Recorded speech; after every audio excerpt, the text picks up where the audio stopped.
Сәлеметсіңдер ме оқушылар? Бүгінгі сабақтың тақырыбы қазақтың қаһарман ұлы. Бүгінгі сабақта тыңдаған материалдың мазмұны бойынша сұрақтарға жауап бересің. Үлгі бойынша сөйлемдегі сөздердің орын тәртібін сақтап, жай сөйлем құрастырасың. Жаңа сөздерге назар аударайық. Қаһарман, ою.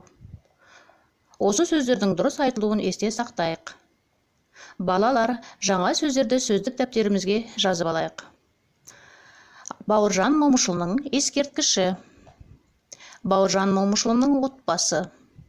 Бауыржан Момышұлының мұражайы. Бірінші тапсырма. Мәтінді тыңда, сұрақтарға жауап бер. Алдымен сұрақтарға назар аударайық. Бауыржан атаның ұлының аты кім? Ол жазушы ма? Зейнеп Ахметова кім? Балалар, осы сұрақтардың жауабын білу үшін бейне жазбаға назар аударайық.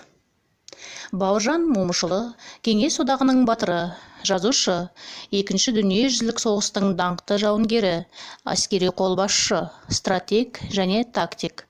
Бауыржан Момышұлының 1910 жылдың 24 желтоқсанында Жамбыл облысының Жуалы ауданындағы Көлбастау ауылында дүниеге келген. Дулат тайпасының Шымыр руынан.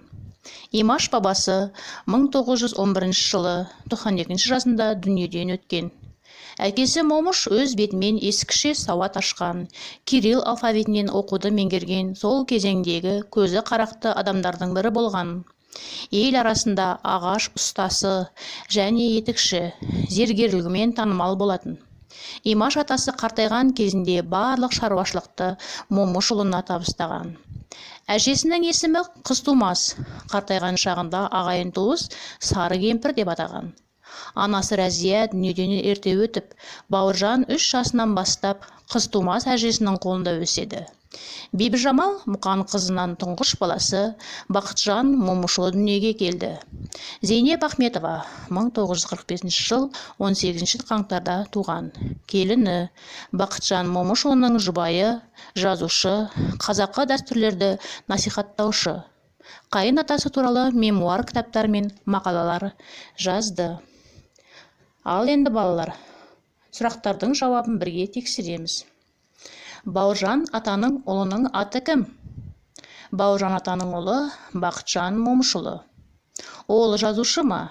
Иә, Бақытжан Момышұлы жазушы. Ол бірнеше кітаптың авторы. Зейнеп Ахметова кім? Зейнеп Ахметова Бауыржан Момышұлының келіні. Сендердің де жауаптарың осындай болды деген ойдамын. Екінші тапсырма.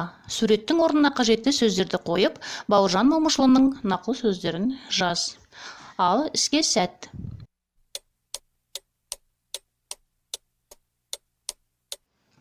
Ал балалар, Бауыржан атаның қандай нақыл сөздерін жазыңдар екен? Бірге тексерейік.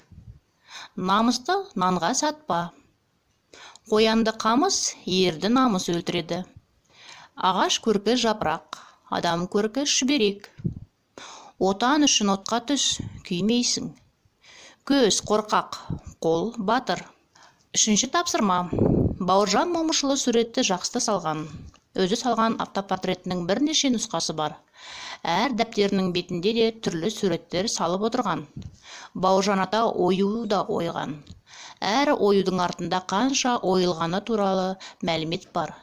Бауыржан атаның оюларын келіні Зейнеп Ахметова жинаған. 4-ші тапсырма.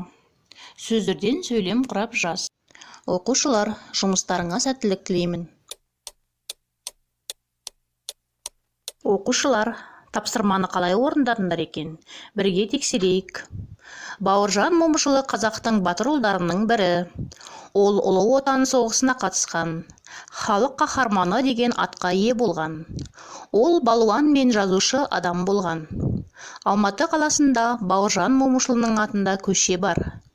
Оның соғыс уақытында жазған жазушыға, ана тілін ардақта, досыма деген өлеңдері бар. Балалар, сендердің де орындаған тапсырмаларың сәтті шықты деп ойлаймын. Есте сақта. Оқушылар, есімізге сақтап алайық. Бауыржан Момышұлы суретті жақсы салған. Бауыржан атаның оюы да көп. Сонымен оқушылар, бүгінгі сабақтан не үйрендік? Тыңдаған материалдың мазмұны бойынша сұрақтарға жауап бердің.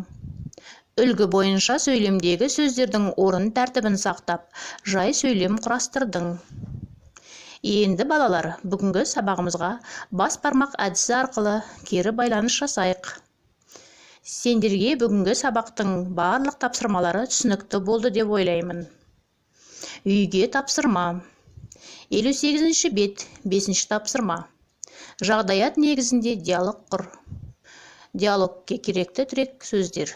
Балуан, батыр, жазушы, белгілі, Ұлы Отан соғысы. Оқушылар, сабақ аяқталды. Сау болыңдар. Сәлеметсіңдер ме балалар? Бүгінгі сабағымыздың тақырыбы Мұхтар Әуезов Абай жолы романы 2-ші кітап Тайғақта, 8-ші бөлім 11-ші сабақ. Сабақтың мақсаты тыңдалған мәтіннің негізгі ойын анықтау. Алдымен жаңа сөздермен танысып алайық. Талмай зерттеу, жан-жақты іздену, байлауын айту, нақты айту, жауабын айту. Жазылым. 59-ші бет, 1-ші тапсырма. Қою әріппен берілген сөздердің синонимін тап. Осы сөздермен сөз тіркесін құра. Кестені толтырамыз. Сөз, синоним, сөз тіркесі. Дескриптор.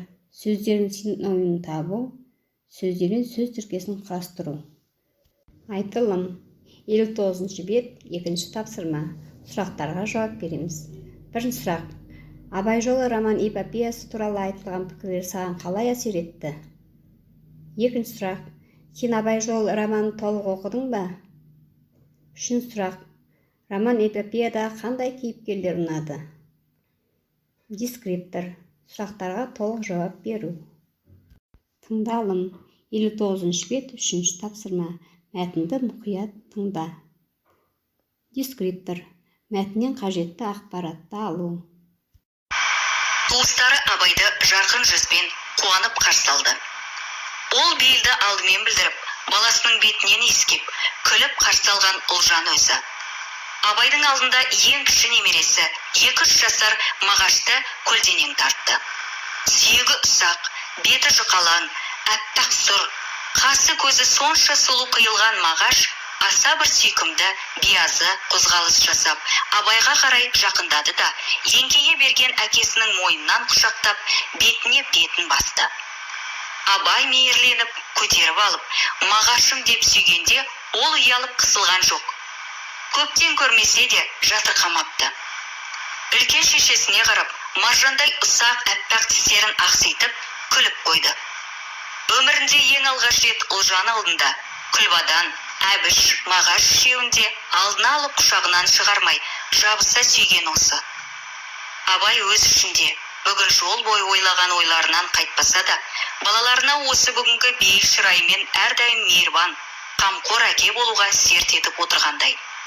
Сол кеште Ұлжан мен Айғызды таң қалдырып, ерекше бір байлауын айтты. Кеңессіз, дауыссыз өз ойлап, өзі шешкен іс екен. Онысы Күлбадан Әбіш екеуін кейін қалаға барып, орыс оқуына беру жайы. Ұлжан әбіштің әлі кішкенелігін айтып, және денсаулығы мықты емес, жұқалаңдығын ескертіп, бұл немересін әзірше ауылда өз қолында ұстауды мақұл көріп еді. Абай уақытына таласқан жоқ. Бірақ апа, осы екі балаңды адам етем, білім тәрбиені ерте беріп, жақсы адам етем. Екеуіне де әлі ертерек екені рас. Тек әйтеуір қала тәрбиесін, заман тәрбиесін беретінім анық. Осы берік байлауым деген. Әкелерін қатты сағынып, еркелеп отырған балалары Абайдың сөздерін қостап, барамыз, оқимыз, қалаға бар десе, қызыға уәде берісті. Тыңдалым, жазылым. 59-шы бет, 4-ші тапсырма. Мәтінді тыңдап, негіз ойды білдіретін сөйлемдерді қолдана отырып, әр абзацқа тақырыпша қой. Дескриптор, негізгі ойды анықтау, әр абзацқа тақырыпша қою. Аяқталмаған сөйлем әдісі арқылы бүгінгі сабаққа кері байланыс жасайық. Төмендегі сөйлемдерді толықтыр. Бірінші, саған не қиын болды? Екінші, қандай тапсырмаларды орындай алдың? Үшінші, нені түсінгеніңді? Төртінші, нені үйренгеніңді айт. Осымен бүгінгі сабағымыз аяқталды. Сау болыңыздар.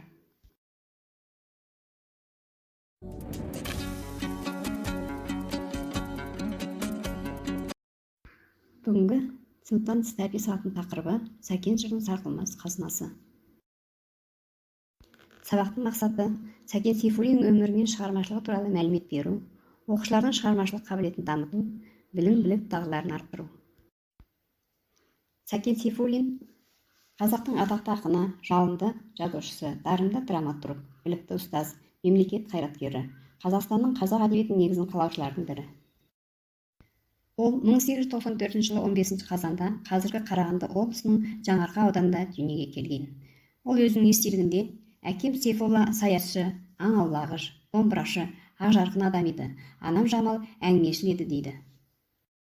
Сәкен Сейфуллиннің білім алған жылдары мен шығармашылығы.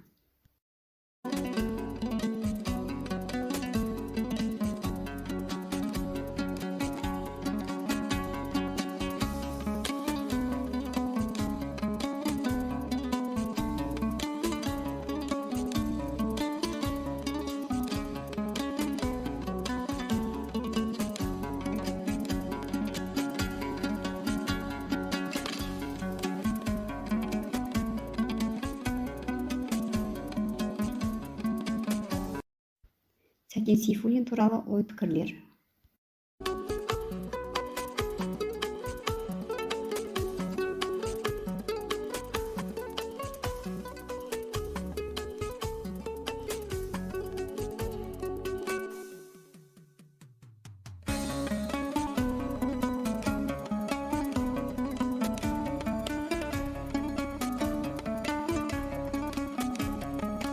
Қорытынды. Сәкен Сейфуллин атақты ақын, қоғам қайраткері, көрнекті жазушы, драматург, білікті ұстаз, қазақ әдебиетінің негізін қалаушы, жазушылар одағының негізін қалаушы. Сәкен Сейфуллиннің «Сағындым» өлеңі. Туғалы қапас көрмеген, көкіректе кектер кернеген, талпынып құлаш селмеген, айтайын ішкі сырымды. Қайырымды қалың елі бар, сарыарқа сары белі бар, өрісті шалқар көлі бар, сағындым мен Қырымды. Өзенді көлді жайлаған, кермеге тұлпар байлаған, хабарсыз арам ойлардан, сағындым мен аулымды. Жібекте шашы оралған, қыпша белі қыналған, еркесі қырдың бұралған, сағындым мен сәулемді. Айналып толғап өсірген, ақ сүтін беріп кешірген, тастамайтын есінен, сағындым ғарып анамды. Сәкен Сейфуллин 1894 жылы 15 қазанда Шет ауданы Қарағанды облысында дүниеге келген. Қазіргі қазақ әдебиетінің негізін қалаушы, ақын және жазушы, қоғам және мемлекет қайраткері. Ұлты қазақ, әкесінің аты Сейфолла, анасының аты Жамал, өзінің шын есімі Сәдуақас. Сәкен Сейфуллиннің «Өткен күндер», «Қызыл ат», «Көкшетау», «Сыр сандығы», «Аққудың айрылуы» тағы да басқа шығармалары бар.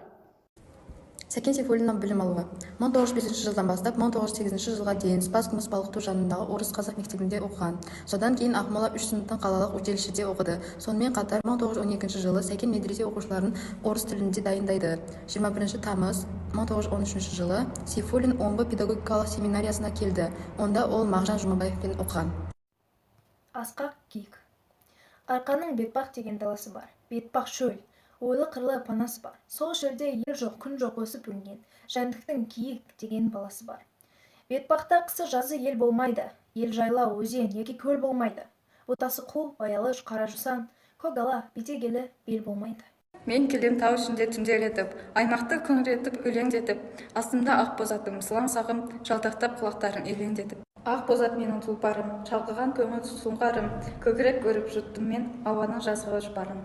Ақ сұңқары қазақтың, өзімді айта алмаймын, дүлдүл ақын. Сонда да табиғатым сөзге жақын. Әдебиет сабағында өлең өріп, әдетім бар аз ғана айтысатын. Әр алуан, әр ақынның сөз арасы. Сәкен ата солардың бір дарасы. Бойында ғажайып нұр қасиеті бар. Сәкен ата нағыз қазақ баласы. Сәкен Сейфуллин, келіншектің бесік жыры. Әлди, ақ бөпем, ақ бесікке жат бөпем, жылама бөпем, жылама. Жілік жағып берейін, көк ала иттің құйрығын кесіп тағып берейін. Әлди жанашым, алдыма алып шабайын, тойға кеткен әкеңді қайдан іздеп табайын. Әлди, ақ бөпем. Сәкен Сейфуллин, ананың хаты. Байғұс ана хат жазыпты, депті балам сағындым. Ұмыттың ғой бізді тіпті, бір келмедің не қылдым. Оқу іздеп кеткеніңнен, ауылға бір қайтпадың. Біз не көрдік жеткеніңнен, елге кеп вәз айтпадың. Балам едің емшек берген, түн ұйқымды төрт біліп, анаң едім жапа көрген, сені өсіру дерт болып.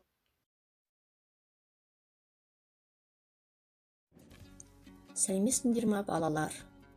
Бүгінгі сабағымыздың тақырыбы Оразақын Асқардың шетте жүрген бауырларға өлеңі. Оразақын Асқар 1935 жылы Қытай Халық Республикасының Іле аймағында дүниеге келген. 1955 жылы ата-баба мекені Қазақстанға көшіп келеді. Ел басына күн туған аумалы төкпелі замандарда қаншама бауырларымыз кінді қаны тамған ата-баба қонысынан ауа көшті. Бүгінде олар әлемнің түкпір-түкпірінде тұрып жатыр. Еліміз тәуелсіздік алғанда сыртта жүрген бауырларымыз өз қуаныштарын жеткізіп жедел хат жолдап жатты. Елден жырақта жүргендер азаттықтың, тәуелсіздіктің қадір қасиетін бағалай білді. Сабағымыздың мақсаты әдеби шығармаға сюжеттік композициялық талдау жасау арқылы идеялық мазмұнын түсіну. Көркем шығармадағы көтерілген мәселелердің жаңашылдығына баға беру. Миға шабуыл, кезектескен интервью әдісі бойынша сұрақтарға жауап береміз. Бірінші сұрақ: өлеңнің негізгі идеясы бойынша оқиғадағы тарихи әлеуметтік уақыт туралы не білесіңдер? Шетте жүрген бауырларына автор қандай кеңес береді? Қазақтың бейбіт дербес мемлекетін көркейту үшін ең бастысы не қажет? Бірінші тапсырма: мағынаны ашу. Өлеңді жатқа мәнерлеп оқимыз. Өлең оқиғасын қара сөзбен баяндайсыңдар. Дескриптор бойынша 5 балдық жүйемен белгіленеді. Өлеңді оқып, өлең оқиғасын қара сөзбен баяндау. Оразақын Асқар. Шетте жүрген бауырластарға. Шетелге кетсеңдер де бауыр басып, құтты орын тепсеңдер де ауырласып, ата жұрт шақырады тұқымым деп, құшағын байтар дала тауыңдашып. Бөленіп онда бәрін байлық баққа, тіпті ие болсаңдар да атақ даңққа. Бірге ұрпақ барсын жарқын болашаққа, бұрындар көшті ата мекен жақ.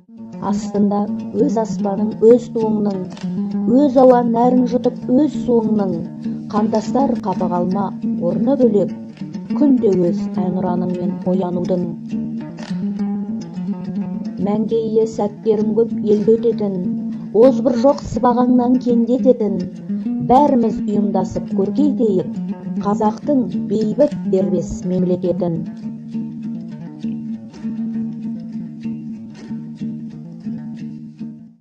Екінші тапсырма: туған жер тұғырым тақырыбында мағлұмат береді. Дескриптор 5 балл. Өлеңді оқиды, өлең үзіндісін тарихи оқиғамен байланыстырады. Туған жер туралы мағлұмат береді. сыныбымыздың озат оқушысы Мамырханова Салтанаттың ой толғауына кезек берейік. Туған жер.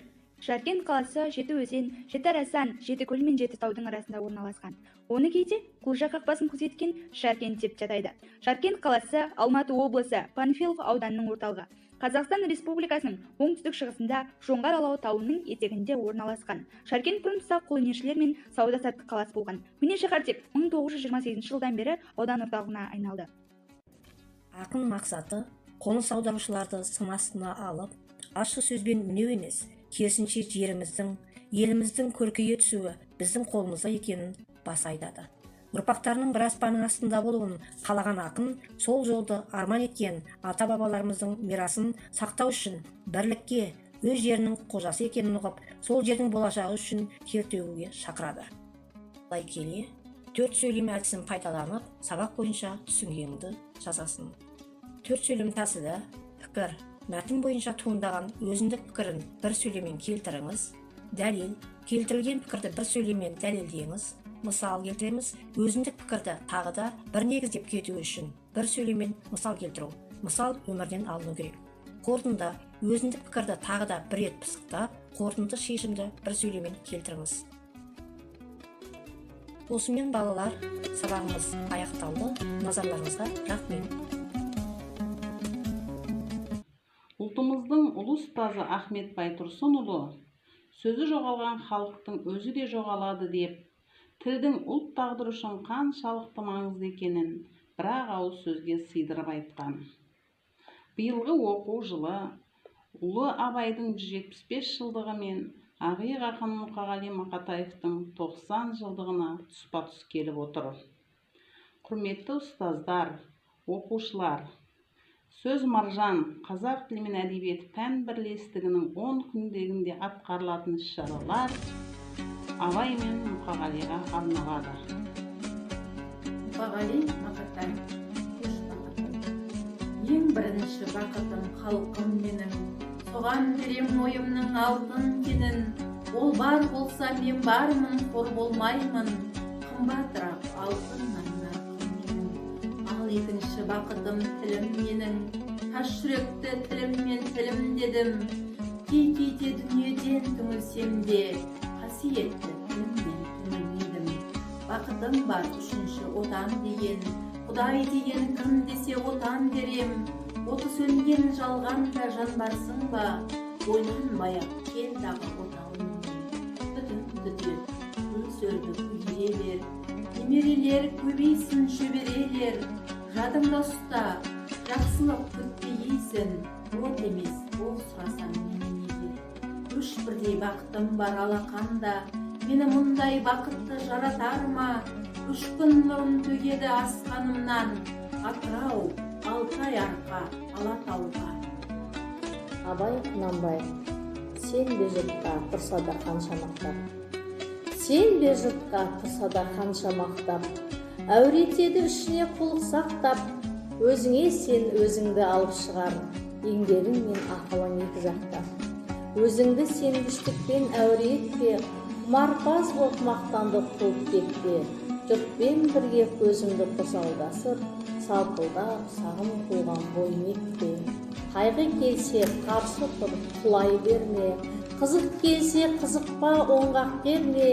Жүрегіңе сүңгі де, түбін көзде, сонан тапқан шын асыл тастай көрме. Мұқағали Мақатаев, қар өлең. Қалқам мен Лермонтовта, Пушкинде мен, Есенинмін демедім ешкімге мен. Қар өлеңі қазақтың құдіретім, онда бір сұмдық тұрған естілмеген. Жат жерді жастанғанда жазатайым, қанымен жазды мүмкін ағатайым. Қасиетіңнен қар өлең айналайын, қазақтың дәл өзіндей қарапайым. Түзу жыртылған